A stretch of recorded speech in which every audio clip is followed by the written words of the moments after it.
I will frankly tell you that my experience in prolonged scientific investigations convinces me that a belief in God, a God who is behind and within the chaos of vanishing points of human knowledge, adds a wonderful stimulus to the man who attempts to penetrate into the regions of the unknown. The surface of the earth is not simply a stage on which the thousands of present and past inhabitants played their parts in turn. There are much more intimate relations between the earth and the living organisms which populated it, and it may even be demonstrated that the earth was developed because of them. I have devoted my whole life to the study of nature, and yet a single sentence may express all that I have done. I have shown that there is a correspondence between the succession of fishes in geological times and the different stages of their growth in the egg. This is all.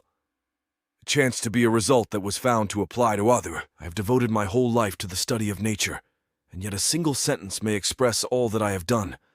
I have shown that there is a correspondence between the succession of fishes in geological times and the different stages of their growth in the egg. This is all. It chanced to be a result that was found to apply to other. A laboratory of natural history is a sanctuary where nothing profane should be tolerated. I feel less agony at improprieties in churches than in a scientific laboratory. The facts will eventually test all our theories, and they form, after all, the only impartial jury to which we can appeal. The resources of the deity cannot be so meager that in order to create a human being endowed with reason, he must change a monkey into a man. There is no part of the country where in the summer you cannot get a sufficient supply of the best specimens. Teach your children to bring them in for themselves. Take your text from the brooks, not from the booksellers. There is no part of the country where in the summer you cannot get a sufficient supply of the best specimens. Teach your children to bring them in for themselves.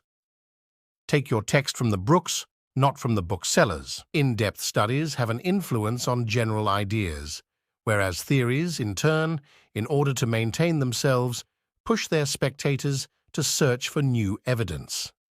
The mind's activity that is maintained by the debates about these works is probably the source of the greatest joys given to man to experience on earth. A man cannot be professor of zoology on one day and of chemistry on the next, and do good work in both.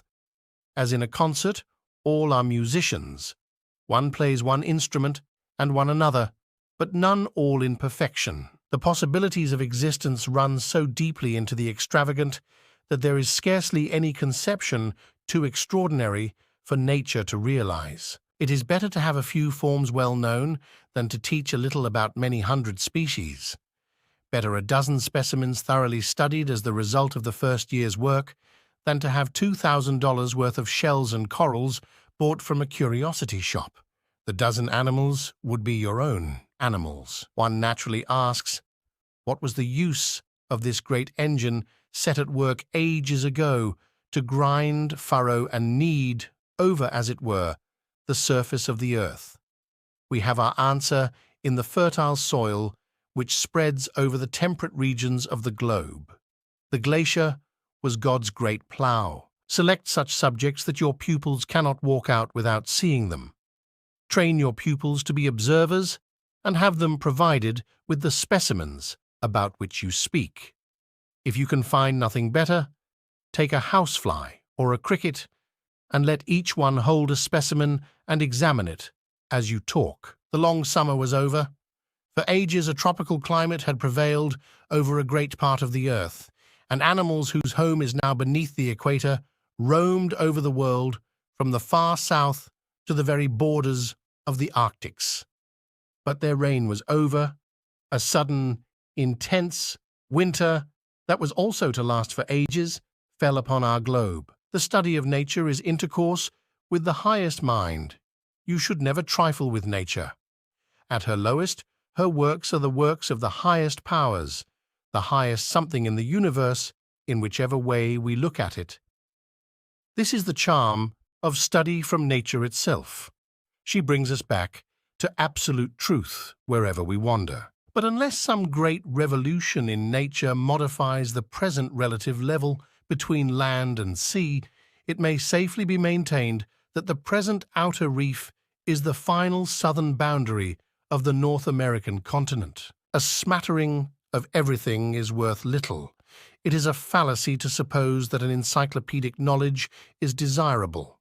The mind is made strong, not through much learning, but by the thorough possession of something. In Europe, I have been accused of taking my scientific ideas from the church. In America, I have been called a heretic because I will not let my church-going friends pat me on the head.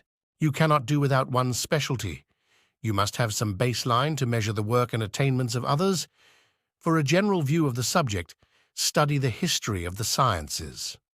Broad knowledge of all nature has been the possession of no naturalist except Humboldt, and general relations constituted his specialty. I hail with joy, for I am a temperance man and a friend of temperance.